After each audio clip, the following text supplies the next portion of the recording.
Bom dia, queridos. Hoje é domingo, dia de glorificar o Senhor. E mesmo num período de pandemia, estamos aqui com as nossas famílias para exaltar e glorificar o nosso Deus. Gostaria de deixar uma meditação para auxiliar o culto doméstico aí dos irmãos, no Salmo de número 123. Salmo de número 123, que é um dos salmos de romagem, que diz assim: A ti que habitas nos céus, eleva os olhos. Como os olhos dos servos estão atentos às mãos dos seus senhores, e os olhos da serva à mão de sua senhora. Assim os nossos olhos estão atentos ao Senhor, nosso Deus, até que tenha compaixão de nós. Tem compaixão de nós, Senhor, tem compaixão, pois estamos saturados de tanto desprezo. A nossa alma está saturada da zombaria dos arrogantes e do desprezo dos soberbos. Vamos orar ao Senhor? Deus, queremos glorificar e exaltar o Teu nome, mesmo estando distante uns dos outros, nós temos a presença do Senhor que nos fortalece. E nós temos também a tecnologia, ó Deus, que tem nos possibilitado ainda de ver uns aos outros, de falar uns com os outros. Graças a Deus por isso, graças ao Senhor por isso, ó Pai. Pai querido, queremos pedir ao Senhor que o Senhor nos abençoe, que o Senhor fale ao nosso coração. Através dessa palavra, que o Senhor fale a cada um conforme a necessidade de cada um. Em nome de Jesus que nós oramos e agradecemos desde já, Pai. Amém. Bom, queridos, esse é mais um dos salmos de romagem. Eu estou fazendo exposições nos salmos de romagem, baseado no livro Caminhos de Fé, do reverendo Augusto Nicodemos. Também alguns comentários aqui da cultura cristã, vida nova. E isso tem me inspirado bastante, tá? Então, o Salmo de número 123 é um desses salmos de romagem. Nós não sabemos quem escreveu esse salmo, mas nós sabemos algumas informações que eu gostaria de apresentar aqui. Antes disso, é bom lembrar que o período que nós estamos enfrentando é um período muito difícil, que apesar de todas as dificuldades por conta dessa pandemia, é um momento onde nós temos sofrido muita hostilidade, muita perseguição por conta da nossa fé. Nós sofremos perseguições nas universidades, nós sofremos perseguições no nosso próprio lar, às vezes quando nós temos algum parente que não é convertido ao Senhor e fica zombando a nossa fé. Nós sofremos isso no trabalho, em muitas outras áreas nós temos sofrido perseguições por conta do que acreditamos e por conta de quem nós adoramos, que é o Senhor. Isso não é novo. Apesar de ser aqui no Brasil, né, de uma forma bem diferente, né, essas perseguições por conta da fé é muito antiga. Desde a época do cristianismo, a gente já vê muitos cristãos morrendo por conta da sua fé em Jesus Cristo. Nós olhamos aí, até mesmo antes, os israelitas sofrendo perseguições por conta da fé no Deus de Israel, em Yahvé. E, inclusive, esse salmo, o Salmo de 123, ele foi escrito nesse contexto, né? Como eu disse, nós não sabemos quem foi que escreveu esse salmo, mas nós sabemos o período em que ele foi escrito. Ele foi escrito durante o retorno dos judeus do cativeiro babilônico. Para quem não se lembra, o povo de Judá, né, foi levado cativo por 70 anos. Depois de 70 anos estando cativo, eles são libertados pelo rei Ciro, que era o rei da Babilônia, e aí então eles poderiam retornar para a sua terra e ali reconstruir a sua cidade e recomeçar a sua história. E isso foi muito complicado, porque imagina só um povo que estava 70 anos distante da sua terra, e eles retornam para lá, e aí eles se deparam com uma cidade totalmente destruída, a ruínas. Ali já estava habitando algumas pessoas que não criam no Deus de Israel, e um povo que odiava os judeus, né? Odiava os judeus, que eram aqueles povos vizinhos ali, aqueles povos pagãos que já tinham uma longa história de guerras e de conflitos com Judá, tá? Então o que acontece? Quando eles retornam, eles têm que reconstruir tudo. tem que reconstruir a moral do povo, tem que reconstruir a cidade, tem que reconstruir a vida religiosa. E apesar disso, ainda sofria, e além disso, né, quer dizer, ainda sofria muitas perseguições desses povos. Eram boicotados, eram retalhados, eram caluniados, zombados constantemente por conta da sua fé no Deus de Israel. E isso fez com que esse salmista escrevesse esse salmo. Esse contexto que ele estava vivendo fez com que esse salmista escrevesse esse salmo aqui. Por isso, a mensagem principal desse salmo é as hostilidades, as perseguições, as retaliações que nós sofremos por conta da fé. E hoje eu gostaria de meditar com os irmãos sobre como agir, né, baseado aqui no Salmo 123, como agir diante dessas perseguições, retaliações, hostilidades, zombarias que nós sofremos por conta da nossa fé. A primeira lição que nós podemos aprender aqui é que nós devemos nos dirigir a Deus nesses momentos.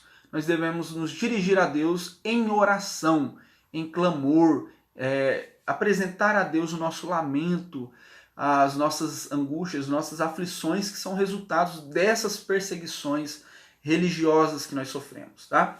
Nós encontramos isso no verso de número 1, quando o salmista diz assim: a ti que habitas nos céus, elevo os olhos. Observe só que essa declaração, ela tem alguns pontos interessantes.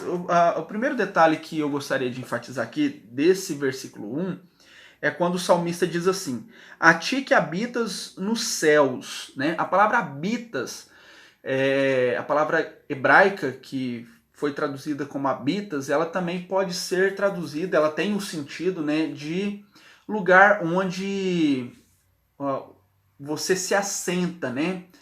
Então é como se fosse o trono de um rei. Então o salmista aqui, ele utiliza essa figura no lugar onde o Senhor assenta no seu trono, onde o Senhor mora, onde o Senhor habita, né?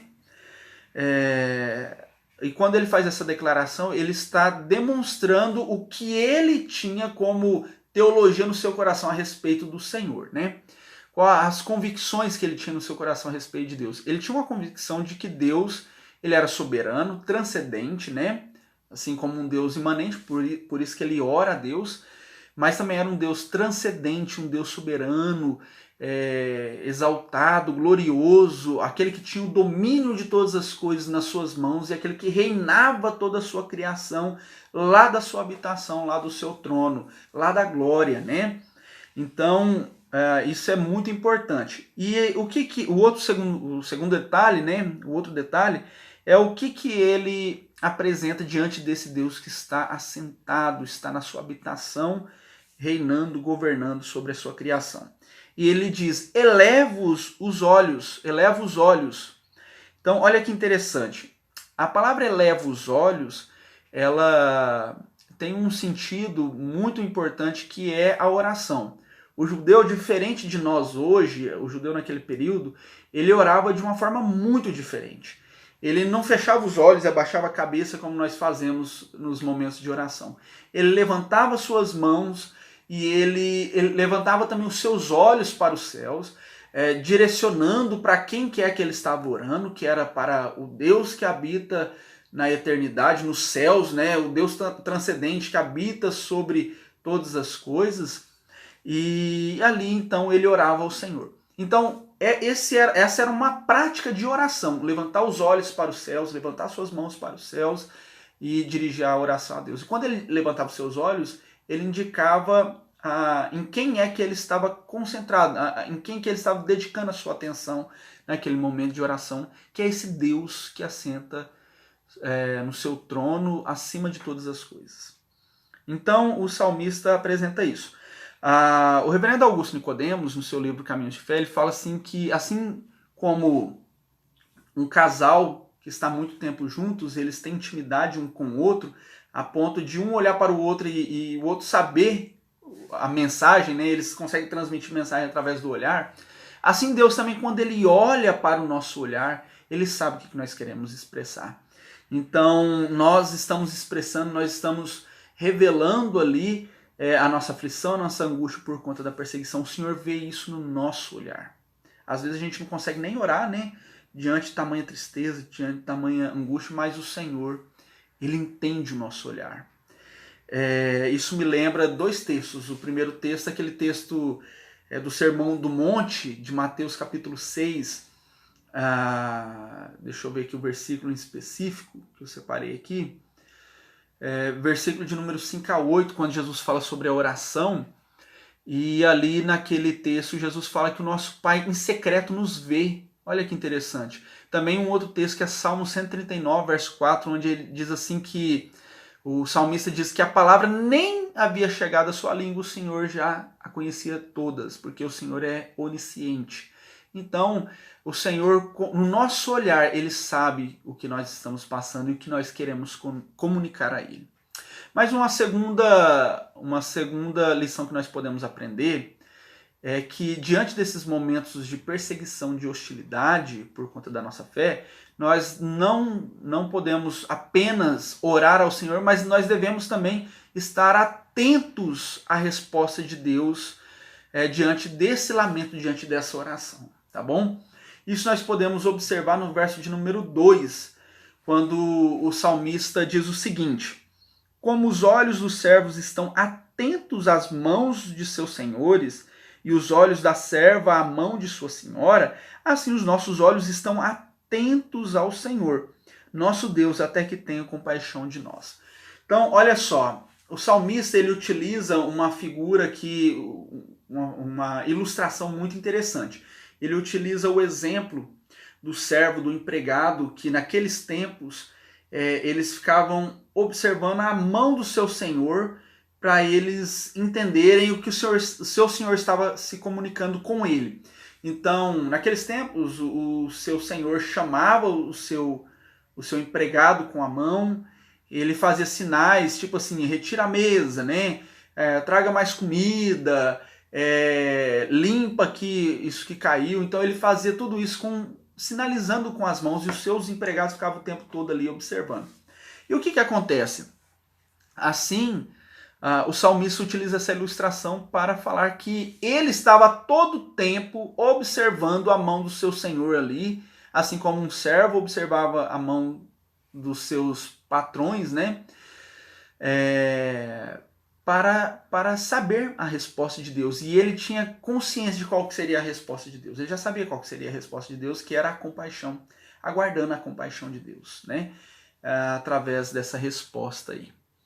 Então, assim também nós devemos estar atentos à resposta de Deus diante do nosso clamor, diante da nossa súplica. Deus, ele responde diariamente às nossas orações. O grande problema é que nós esperamos a resposta de Deus de uma maneira que ele não quer responder. Nós ficamos esperando uma voz vir do céu e falar, nós esperamos alguém vir e dar um conselho, e às vezes Deus não quer responder assim. Deus já deixou todas as respostas para nós na sua palavra, na Bíblia.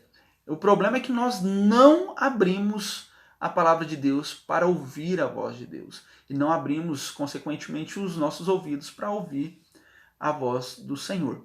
Então nós precisamos estar atentos também para ouvir a voz do Senhor. Quando nós somos perseguidos e lemos na palavra de Deus que a perseguição ela é comum para aqueles que amam a Deus, mas ainda assim o Senhor nos socorre, o Senhor nos atende, o Senhor é aquele que é o justo juiz, que não nos permite a injustiça, né? E mesmo que essa injustiça aconteça aqui na terra, ela será vingada na eternidade, né? Então, quando nós estamos constantemente ouvindo a palavra de Deus, o nosso coração é consolado, né? E nós nos conformamos com uma vida cristã autêntica e verdadeira, tá bom? Então, nós precisamos estar atentos à palavra de Deus através da Bíblia, que é a única e verdadeira palavra de Deus. E uma terceira e última lição que eu gostaria de enfatizar aqui é que diante desses momentos de hostilidades, nós devemos orar a Deus, devemos ouvir a palavra de Deus, mas também nós devemos confiar que Deus irá agir a nosso favor. Devemos estar constantemente confiando no Senhor.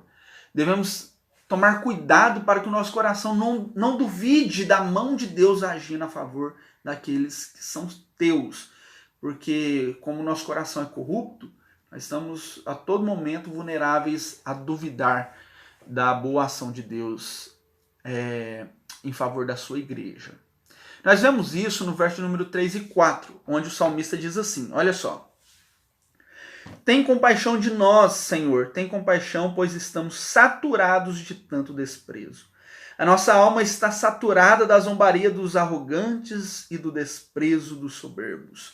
O salmista ele faz um clamor muito verdadeiro aqui, muito sincero e muito honesto a Deus. E nesse clamor, ele expressa a sua própria convicção, né? No clamor ele expressa a sua convicção. O que ele acreditava? Ele acreditava que Deus era tão misericordioso, compassivo, né? Que o Senhor o resgataria daquele sofrimento. E aí ele expressa aqui duas formas em que ele esperava o Senhor o socorrendo, né? Aqui no verso número 3 ele diz assim, tem compaixão de nós, Senhor, tem compaixão, pois estamos saturados de tanto desprezo. O coração dele estava destruído, ele estava frágil, ele estava enfraquecido de tanto desprezo que ele estava recebendo. E também ele expressa uma outra forma, ele fala assim, olha, a nossa alma está saturada da zombaria dos arrogantes e do desprezo dos soberbos. Aqui então induzindo, deixando muito claro, né, na sua oração, que ele aguardava que o Senhor o vingasse. Bom, aqui o salmista nessa oração, ele deixa muito claro que ele confiava que o Senhor agiria em favor dele e do seu povo. Ele confiava nisso, ele confiava. E o que ele nos apresenta aqui é que o Senhor poderia agir de duas maneiras. Às vezes o Senhor poderia livrá-lo desse sofrimento, dessa perseguição, eliminando seus inimigos, né? O Senhor poderia fazer isso acabando com os soberbos, os arrogantes, aqueles que desprezavam o seu povo e levantavam calúnias, né? Boicotavam, retalhavam o seu povo. E isso Deus faz, às vezes ele quer agir assim, ele faz. Às vezes o Senhor nos livra daqueles que estão nos perseguindo, né? Às vezes fazendo mudar, às vezes, né, fazendo aquela pessoa perder a vida, ou então fazendo aquela pessoa sumir de perto de você. Deus pode fazer isso? Pode. Deus faz isso? Às vezes faz. Mas nem sempre Deus faz assim. Deus também pode agir te socorrendo das perseguições, das aflições, te dando força e ombros fortes, né? O lombo grosso aí para você conseguir apanhar bastante e suportar toda essa aflição. Deus pode fazer isso na nossa vida também. A certeza que nós temos é que o Senhor irá nos socorrer. Como Ele irá nos socorrer? Tem essas duas maneiras. Mas nós precisamos confiar que Deus irá nos socorrer, de uma maneira ou de outra. Às vezes o que nós queremos é ver a vingança, o Senhor agindo na vida daqueles que nos perseguem, daqueles que humilham a igreja de Deus. Nós queremos ver aquela pessoa sendo destruída. Mas às vezes não é assim que Deus quer agir. Deus quer apenas nos dar mais força para resistir a esse mal. E por isso nós precisamos confiar no Senhor e aceitar para a nossa vida aquilo que Ele tem para nos propor, tá? De uma forma ou de outra, Deus demonstra a sua compaixão. Deus demonstra a sua misericórdia. Nós podemos concluir então que a igreja sofre sim muitas perseguições, a igreja sofre muita hostilidade por conta da fé em Cristo Jesus, mas nós precisamos agir orando ao Senhor, nós precisamos sempre, nesses momentos de perseguição, estar orando ao Senhor, lendo a palavra de Deus, estando atento à voz do Senhor e também confiando no Senhor. Gostaria de aplicar isso para a nossa vida, fazendo algumas perguntas. Como você tem reagido diante das perseguições que você sofre? Na faculdade, no trabalho, do marido que não é crente ou da esposa que não é crente, dos filhos que não são crentes, né? Ou dos seus pais que não são crentes, dos amigos. Como que você tem reagido diante dessas perseguições? Será que o seu coração tem sido guardado diante dessas perseguições a ponto de você não negociar os seus princípios para não sofrer essas retaliações por conta da sua fé? É uma pergunta que eu faço para você.